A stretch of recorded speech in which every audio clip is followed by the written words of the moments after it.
everybody. I'm Fred Kemp. I'm President and CEO of the Atlantic Council, and I'm pleased to welcome you all to our private event today, Fireside Chat with United States Representative Will Hurd on the future of space.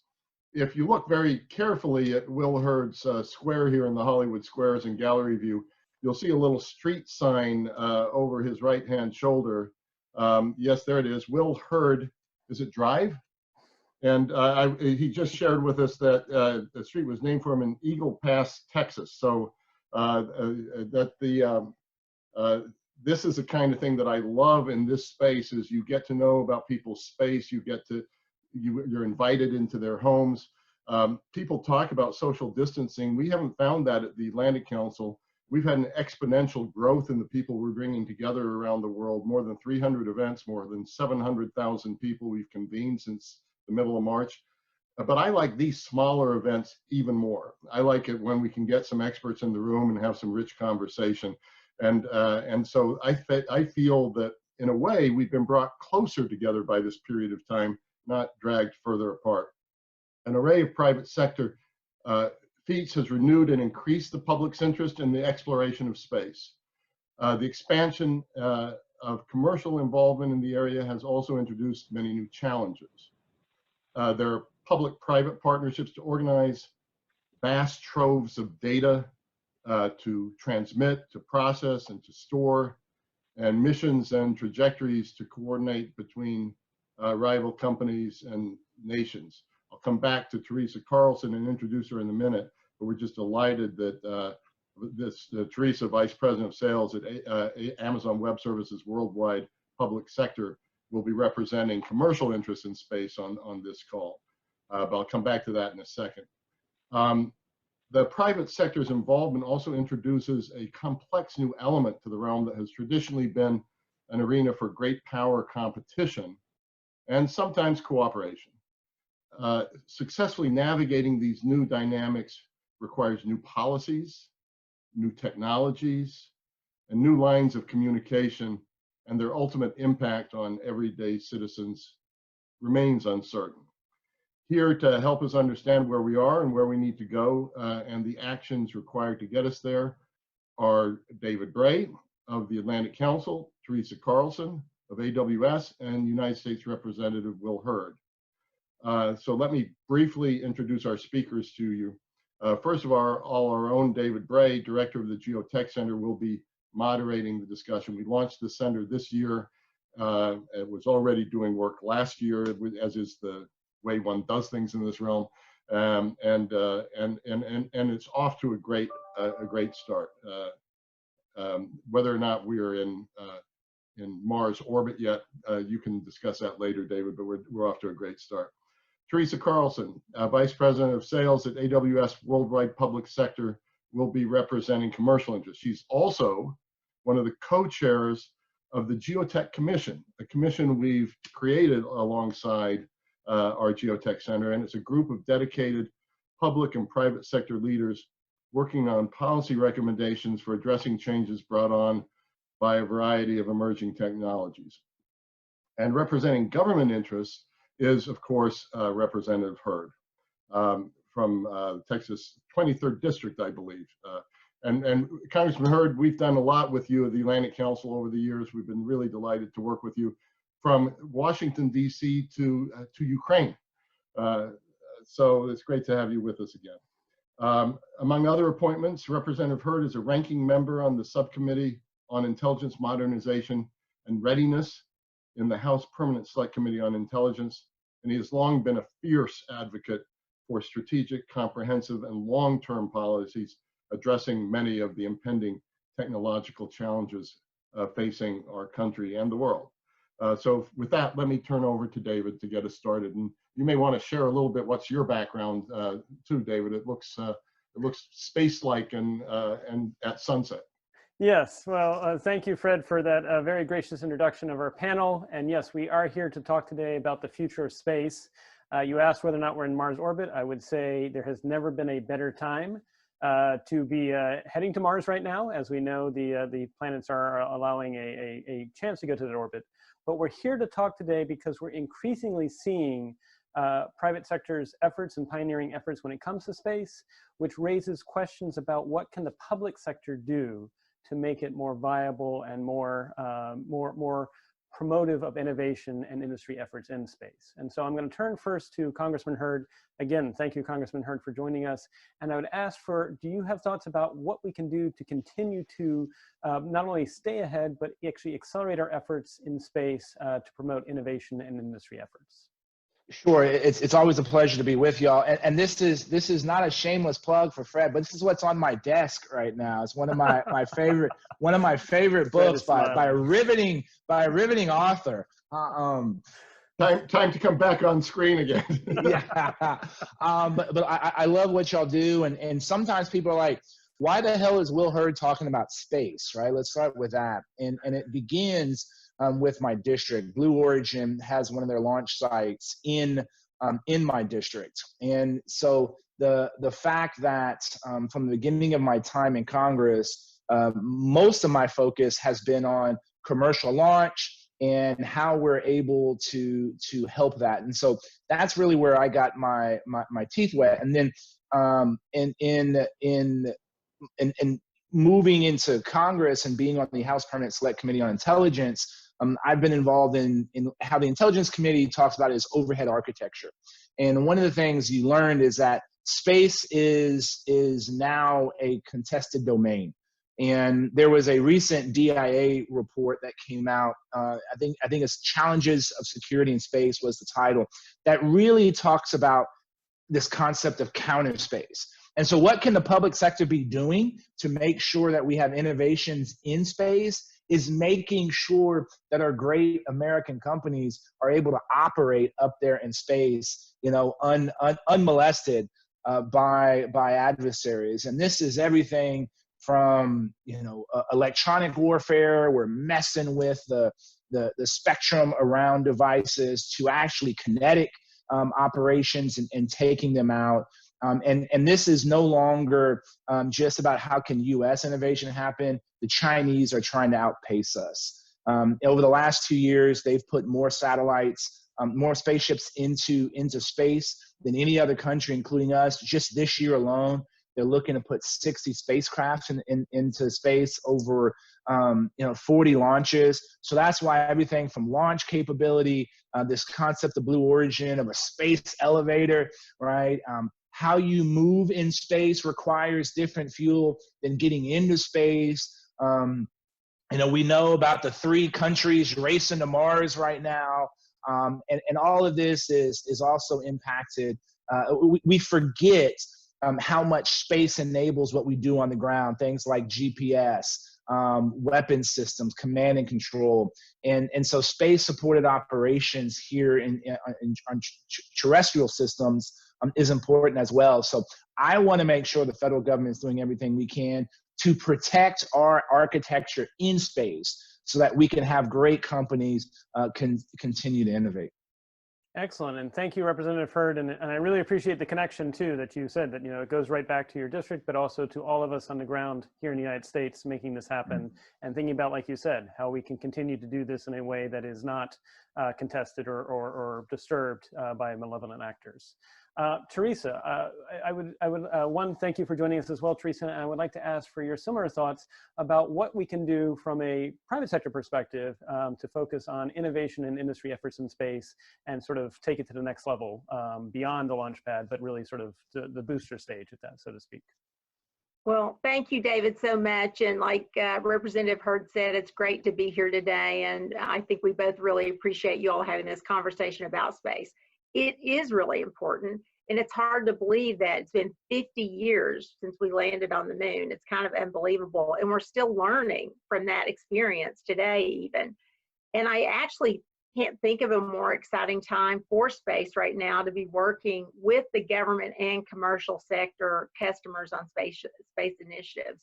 And as Congressman Hurd just mentioned, space is not just about trying to understand what exists beyond Earth, but it's there's so many benefits for space exploration for us here on Earth to understand and learn. And AWS is not new to this market. One of my favorite stories, I started our public sector business in 2010 And NASA JPL was one of our earlier customers, and they actually came to us and said, hey, we need a GovCloud region that's ITAR ready. And we said, okay, we should build that. And so in 2011, we launched the first GovCloud ITAR region so they could process and store and disseminate ITAR classifications of data for space missions, which has been a lot of fun. And since that time, we've done hundreds of workloads working with groups across NASA, Air Force Space Command, NRO, NGA, and others. And I have to admit, for me, it is fun and exciting. It was an area early on that I personally didn't know that much about. And now I've found myself to be such a fan. And if you're anywhere inside of AWS, I'll call it the space geeks. They watch and pay attention to everything, which is kind of cool and super interesting, of course, for us. But not only have we done like work over the last few years, we're also very involved in projects like Artemis. And we also do work with the classified communities on the intel side in defense, which I think is really important to keep our nation safe as well, as we learn and understand about our adversaries and how do we, again, what kind of applications and tooling do we need.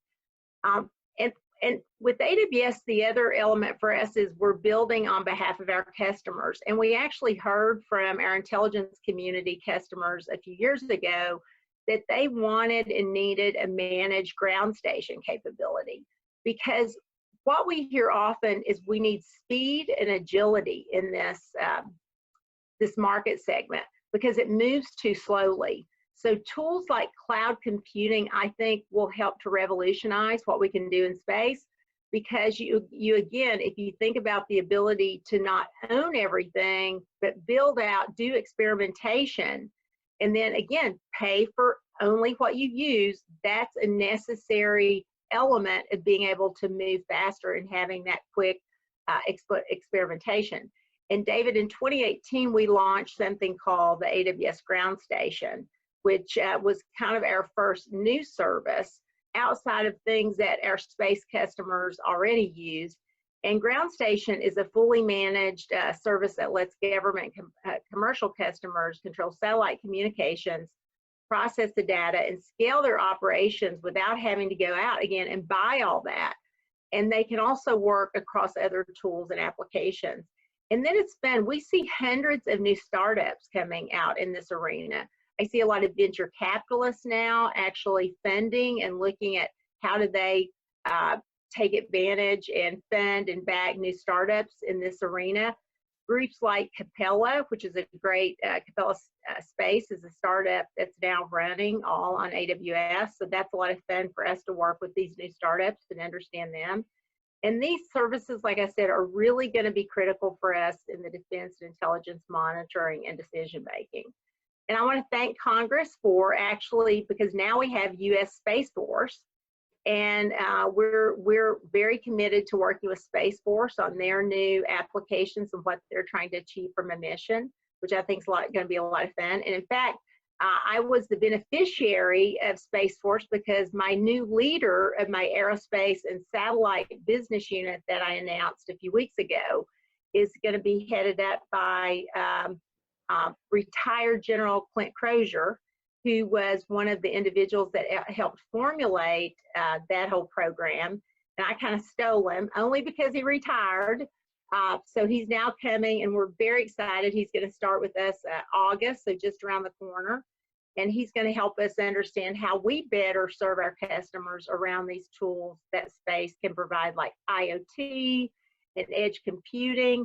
I just had a full day review with my team, and I could have had 3 days because it was so exciting kind of understanding the applications and capabilities that we've really not even started to scratch the surface on. So again, a lot that we can do here and a lot that we can be doing to even protect our nation even more. Thank you, Teresa. I really appreciate that. That's a truly impressive accomplishment over a series of accomplishments. And just thinking that now we can provide, like you said, cloud-based ground stations. I'm remembering my days from the intelligence community where that was dreamed about probably about 5 or 8 years ago. And so it's now a reality. So true. Is impressive. As I turn to Representative Hurd, I want to both thank our private audience that has joined us. If you have things that you would like me to incorporate into my questions for either Congressman Hurd or Teresa, you can type them in the chat. I will remind folks that this is on the record. And so Representative Hurd, you know, Teresa has just sort of shared sort of the robust capabilities that are becoming available from the private sector. I do have a question. You know, a lot of the laws and regulations that we have for space were written in an era in which we assumed the only actors were government. So if you were to make recommendations to your colleagues on the Hill as to what could the public sector do to make space more attractive to innovators and entrepreneurs, what would you recommend? Well, I think it's something we're already supposed to follow, and that's buy, not build, right? You know, we have, I never would have thought that my time in Congress, I'd be known as the IT procurement guy, but how you change and streamline how the government purchases goods and services is important. And so that principle makes sense when it comes to defending digital infrastructure. It makes sense when it comes to operating in space as well. And as Teresa just went through, look, that's all the things that she mentioned that's happening in a company. I've learned probably more about what's happening in space by touring private sector facilities than doing something with NASA or someplace else. And so part of this is don't get in the way. Don't have an overly burdensome regulatory environment, work together. And again, I think the most important thing is buy, not build. But we should also be figuring out how do we ensure that we're training the folks that are going to be able, that Teresa is going to be able to hire, and people that are going to go work for Blue Origin to go into this domain that we've been operating in for a long time, but we're blossoming.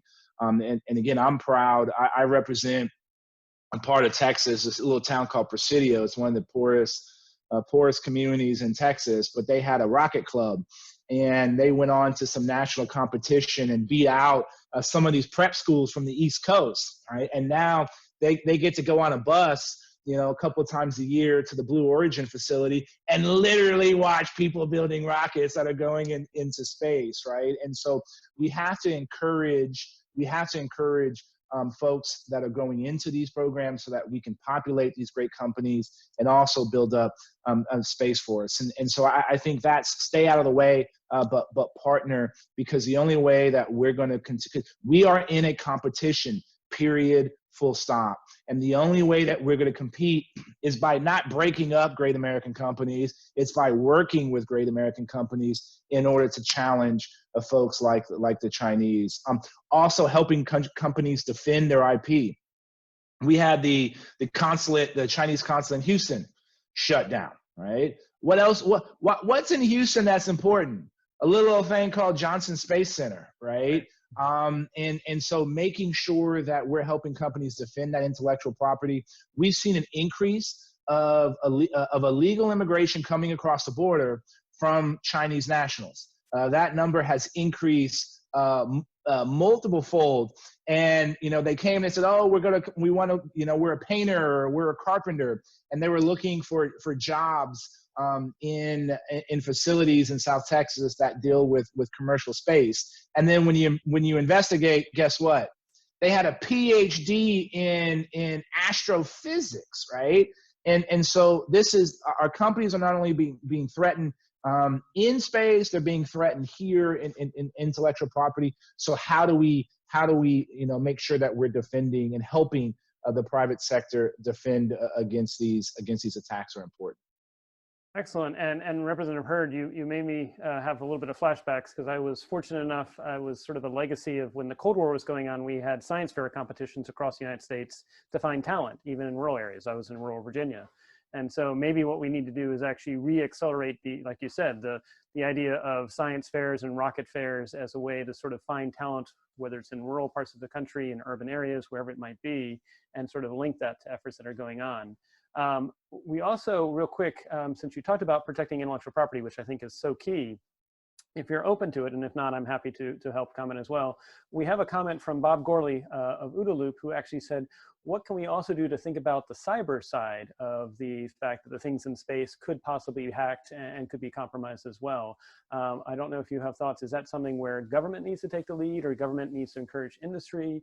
Do you have thoughts about what we can do to recognize that these things, like you said, it can be both disrupted kinetically in space, but it can also be challenged cyberly as well? Well, I'd listen to Bob Gorley and Matt DeVoe and see what those guys, how those guys. Bob, do you want to comment a little? On how to defend. But no, look, there is so the types of threats that you're facing in space, and while it's great that we have cloud-based ground stations here, we need cloud-based cloud stations in space in order to help to move at the speed that you need to defend against, whether it's orbital threats trying to mess with the machine in space, whether it's the electronic warfare that's happening, whether something's going to try to come and touch and get access in order to manipulate the data.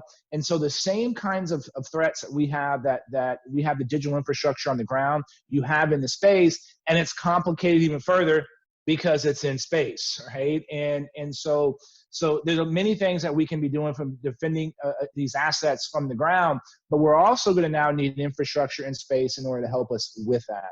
That's only going to get more complicated when you have operations in order to get more fuel, in order to do longer missions like what we're going to be going to Mars. So this is just only going to expand, and those same threats are going to be there, and that surface area of attack is only increasing. So yeah, the cyber threats are there, and that's why this industry, and I think having a space force to kind of focus on some of these efforts is important.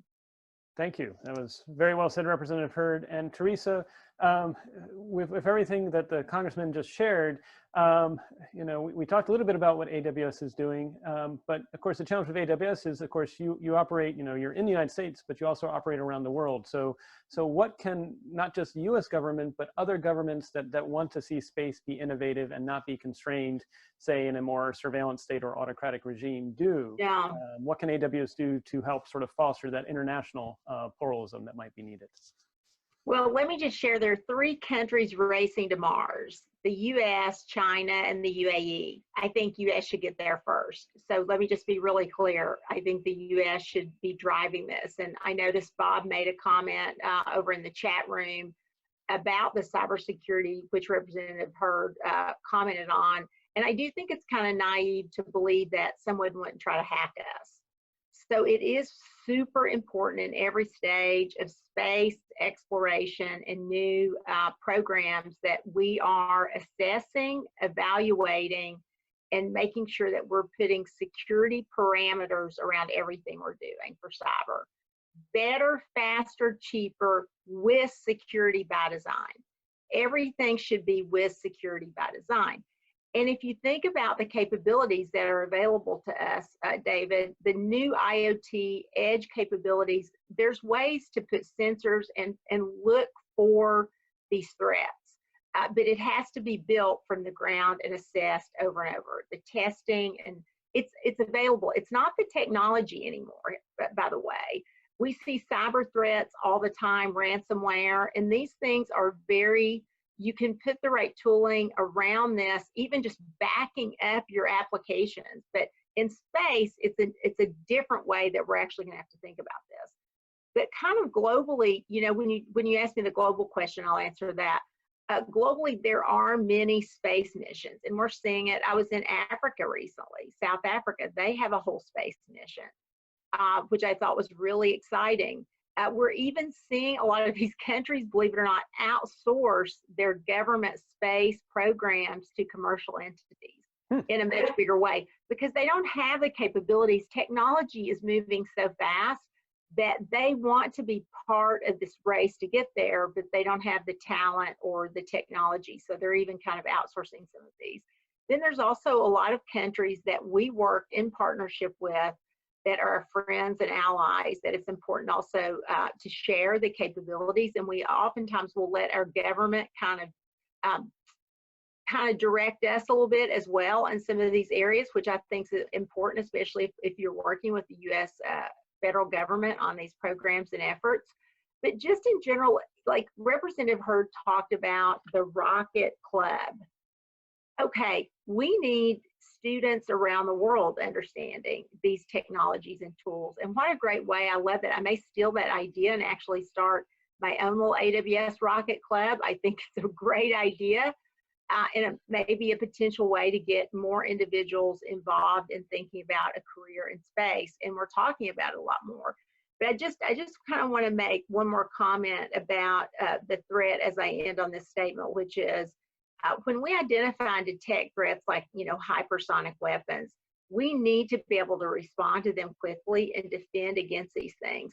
The way that we're going to be able to do that, and other nations, they have to, again, have the right technology with the support of government on the backing, but you have to make sure that you're doing this, again, in a fast, agile way. If we continue to use outdated technologies in this area, we're not going to be the first to get there. So again, we have to keep up with the policy and the regulations, which I know Representative Hurd is always thinking about this. He always asks the right questions. But we've got to make sure that the FCC and others are on top of the regulations and ensuring that U.S. companies have the same priorities and efforts regulatory-wise to get there. So we appreciate Congress staying on top of these issues, which again will keep us out in front. Teresa, I got 5 months left, so if we want to get that program into some schools, I know a few places. Where we can do it. Let's do it. Yeah, no, that'd be great. And David, one point, it's what the things that Teresa is talking about, and the innovation that's happening in the private sector is unbelievable, and the hubris that exists within the federal government is also a problem, thinking that they know everything, and that's one of the other problems that we have to get out of. And I saw in the chat session that said, "Oh, well, we're working together. Why would anybody want to hack us?" It's like, are you insane? And part of the issue is we need to start thinking about what is the attacker's motivation to potentially get some information. And we're dealing with an issue in West Texas right now where a Chinese-owned company by a former general of the People's Liberation Army is going to be able to connect to the Texas grid. Now, the folks at ERCOT who manage the grid have said, well, we can protect, we can defend against that. Well, they may not be able to bring the entire grid down, but they could impact our power for a finite period of time to enable something else, right? And so these are the kinds we don't understand kind of these potential motivations. And like Teresa said, the old infrastructure and technology that is still in use. When I speak at schools, I talk about Voyager 1, the first man-made object that's gone into interstellar space. That happened literally 43 years ago. It was a year before I was born.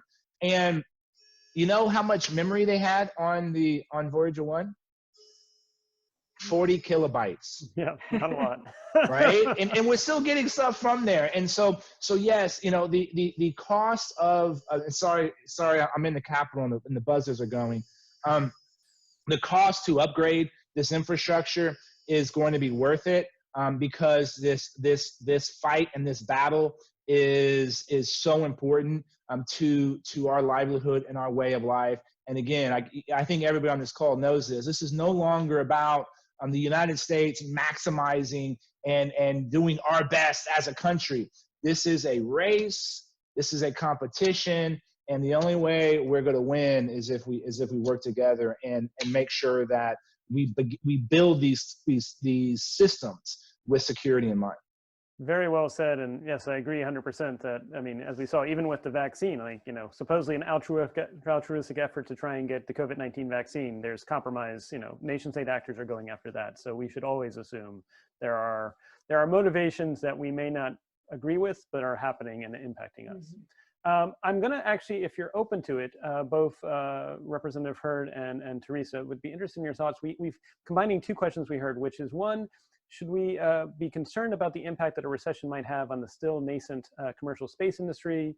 Will financing dry up, or will people sort of accelerate that? And I know probably Amazon and AWS has some thoughts there, but then similarly, how close are we to seeing commercial travel and tourism in low orbit space? So maybe I'll go initially first to Teresa and then to Representative Hurd. I mean, I know Amazon seems is quite bullish in actually that this is actually going to be viable and that the recession actually may not be a hindrance. In fact, it may actually be an opportunity, but I'd be interested in your thoughts, Teresa, if you're willing to share some. Well, David, I think it's a really good question, and we have to worry about a recession for every individual right now and every business. So I think, again, we'd be kind of naive to say we're not sure. On our side, I'll tell you what we're doing. One for us is we are reaching out. We brought over, when we created this new aerospace and satellite division or business segment, we brought over about 100 commercial startups to bring them together, as well as all of our government kind of customers. And we're reaching out to all of them to see how we can help. You know, there are things that we are trying to do. As an example, if we can help some of them that we see they have great solutions, but they may need help with technology, we'll give them grants, we'll provide technology support. We do a lot of that as much as we can for in kind, if they can accept it, and to help them get going. We have multiple partner programs to help make sure. Now, again, that's not always the case. Many times also, if they ask me, I'll put them together with venture capital or private equity firms. So we will do whatever we can to keep these companies going because we need them. And there's a lot of money out there still, by the way. There's tons of venture capital and private equity funding. They are still, I've talked to a lot of them, they're still looking for companies to invest in. I'm pushing really hard investments in the aerospace and satellite industry all across space. So if anybody's out there and you need help, give us a call. We'll do our very best to put you with the right investor or support you on the technology front. So that's one piece. You know, we're not looking on the AWS side yet. We believe it's going to happen. If you listen to my boss, Jeff, he said for a long time, he believes we're going to have a whole new economy in space. So it looks like we are getting much closer, but I would tell you, I am not the expert. I'm more about our business applications. Now, I will tell you, however, with some of my partners like Eve Martin, Rick Ambrose, and others we've talked about, you know, eventually this is going to be so consumer, and people are going to want that same Netflix, Hulu, and Amazon Prime experience as they have here on Earth. So you're going to see us continue to think about new ways to use our tools as we continue on these missions, though. So, you know, if I were a betting person, which I don't gamble in Las Vegas, it's just not my thing. But I would say we're much, much closer, David, in doing these kind of individual trips to space. Thank you, Teresa. And Representative Hurd, recognizing you said you only have 5 more months, but I have a 3-year-old that would also like to join the Rocky Club. Do you have thoughts about what government could do if there's a need to encourage more investment in space? Yeah, so look, I think the investment is there, right? When you look at the appropriations in the federal government for the last couple of years, it's been increased, especially for some of these security related issues. This week we're debating the IAA, the Intelligence Authorization, and you know it's going to ultimately be supportive of this industry. We're all going to be impacted by the effects of COVID-19 and this pandemic, but we're resilient, and I do believe we're going to come out of this better than when we went in, and so we're all going to be impacted by this.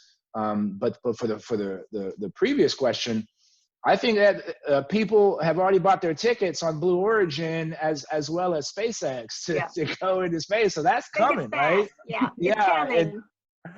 You know, and look, I've set in the human orbital that is going into space, and it's like super comfy. So it's going to be here, and this notion, you know, the fact that you can talk about a space elevator to the moon, right? This is not some cartoonish, you know, crazy idea. It's something that is being worked out and being discussed. And you know, one area, and I see on the chat there was the talk about quantum communications and quantum computing. You know, everyone always wants to talk about what is the Sputnik moment, what's the Sputnik moment in cybersecurity, what's the next Sputnik moment in this. Well, I think when the Chinese were able to demonstrate an atom can be in, you know, the two places at the same time, and they did that in space for quantum communications. I don't think that got enough focus and attention, and not having systems that are resilient to quantum computing, having quantum resilient encryption is something that's going to be important. And whoever achieves quantum first, there's no second place. And so this is something that, and the ability to process and do this stuff in space, right? Because you're able to have your machines at near 0 Kelvin in order to operate. You know, space is going to have an impact and on the development of quantum and 5G, AI, quantum. All of these things are connected, and all of this is going to be facilitated ultimately in space. So it's exciting times. I still think that the technological change we're going to see in the next 30 years is going to make the last 30 years look insignificant, and to be a part of this is pretty exciting. Well, and I have to say, you just really, and I'll go to Teresa in a second, you really impressed me with the game of talking about quantum computing on an Atlantic Council call. That's you're probably one of the very few members of Congress that actually could talk about quantum computing. So I very much appreciate that, Representative Hurd. And two, very well said. Teresa, you had a rejoinder, so I'll go to you. Well, we want, at AWS, we want every scientist, researcher, and developer to experiment with quantum. It's really important they start that now. In algorithm development. And we have a tool called Amazon Bracket, which provides access to multiple quantum hardware providers in one single place. And we also have AWS Center of Quantum Computing, which is in partnership with Caltech. And we just announced the Amazon Quantum Computing Lab, and that aims to connect our customers with quantum computing experts. So it's important right now. It's like in the early days, I used to talk about people need to experiment with cloud. Then there's these evolutionary elements of cloud that they need to learn. And this is another example of we need many more researchers and students having the capability to experiment with quantum, to begin to build those algorithms.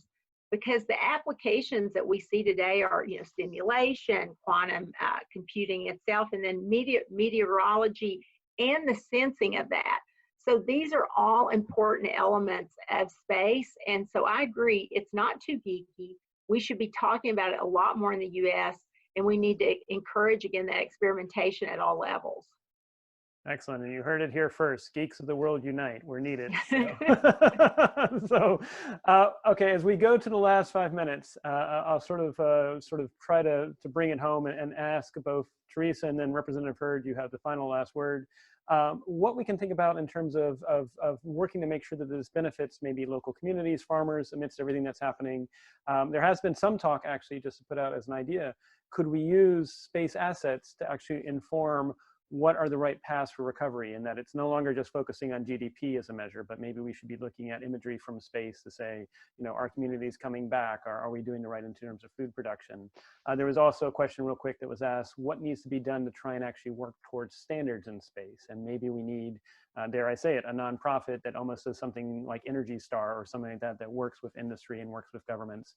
So it's not too heavy, but it's an attempt to try and move to standards. But Teresa, I know AWS has put a lot of thought into how space can benefit everyone, and in fact is doing a lot, both on the positive side in terms of making sure communities are healthy, but also trying to stop human trafficking. So yeah, what are your thoughts about what we can do to make sure that space benefits everybody? Well, if you look at the low orbit satellites and the type of activity that's even happening, I'm always amazed when I go around the world. I learn new things every day, and I admire individuals. In India, over 70% of population is dependent on farming. Almost the same in Africa. I am from a farming community. I'm from Kentucky. And I see the changes. I believe that satellite communications in space is really going to help our farmers. I think the ability to understand everything from weather trends, irrigation, what's happening with the crops, when they're ready to go to market, even supply chain elements. It's really important. also, again, how do you find, we work with so many great partners. Maxar is another one, Esri, who they use these technologies. With Maxar, we used algorithms quickly and satellite communications to be able to find refugees out at sea and rescue them in a record amount of time. I can't remember off the top of my head, but it was so fast. And so just the ability to spot individuals, track, I think it's really going to be game changing, and we're already seeing it. And back to the point, David, we've got to make sure that the future workforce that we have really understands the use of these capabilities at every level. And these are building blocks. They all go together. And we've got to make sure, while I totally understand and appreciate, because I've been working with government now about 25 years, that they are mainly buyers and not builders. One of the things that we think is really important in this area is also to teach our government customers and all of our partners how they use the building blocks to build quickly and not just overbuy. So I just want to kind of make that point. We do find governments they buy more than build, but we also want to teach them the elements of being able to build quickly and experiment. And the tools are getting so easy. Just like I talked about quantum bracket, we have others now for coding and development. So I think all these things are going to change our ability to have speed, agility, and security in space. Very well said. Build smartly and experiment smartly. Representative Hurd, you have the rejoinder. What is your final thoughts on what we can do to make sure space benefits everyone? Sure, and I gotta begin the end with one final comment on quantum. Bill Vass at Amazon AWS, the guy is brilliant, and I probably have learned more about quantum from him than anybody else, and what they're doing there is pretty exciting. And he laughed at my quantum joke. I always, my first chief of staff and best friend told me I had to stop saying this joke, but for this illustrious group, I always say, like, a quantum bit being a 1 and 0, both or neither, all at the same time, is still like a philosophical question. It's like Schrodinger's cat. Is the cat dead? Is the cat alive? And Bill appreciated that. So the way we have to work together. We have to focus on and recognize and understand that we're not going to be able to fully understand now all of the capabilities, all of the opportunities that we have. But that shouldn't prevent us from growing and working within the public and the private sector. Yes, there should be standards, right? Standards are good, and there's entities. I think the most one of the more respected entities in Washington, D.C. is NIST. And I think NIST always has a role and is a good place to start.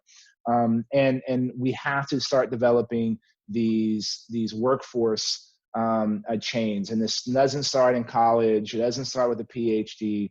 We got to be encouraging kids in middle school and even younger about the opportunities that we have. And it really is the final frontier, and the things that many of us watched as children are coming true. And so it's an exciting time to be alive, and I'm glad there's great people like Teresa and what they're doing at Amazon AWS. I'm glad there's visionaries like Jeff Bezos that are thinking about these long-term solutions, and I'm glad there's people like Bob Gorley that are thinking about how we protect these systems, and there's folks like Dr. Bray and Fred Kemp that are facilitating these conversations. So thanks for having me participate. Being able to start the day with Teresa Carlson is always a delight. So I really appreciate the time. With you, let me tell you, what a loss having you leave Congress. What a loss. So we're just going to have to, Fred and David, we're going to have to keep him super busy. Oh, I think we may want to talk to him about the Geotech Commission. We might know. I agree. He would be a fantastic add to that. If y'all need to do some experiments in space, I'm willing to go up. I was going to say, I want to see the first congressman in space. I think we have a nomination right here. All right. Well, thank you, Representative Hurd. We are truly appreciative for you. Thank you, Teresa Carlson. Thank you all to our august panelists and speakers here. This has really been an engaging conversation about the future of space. And we thank you all. And again, thank you, Representative Hurd. Thank you, Teresa Carlson, for all you do as positive change agents.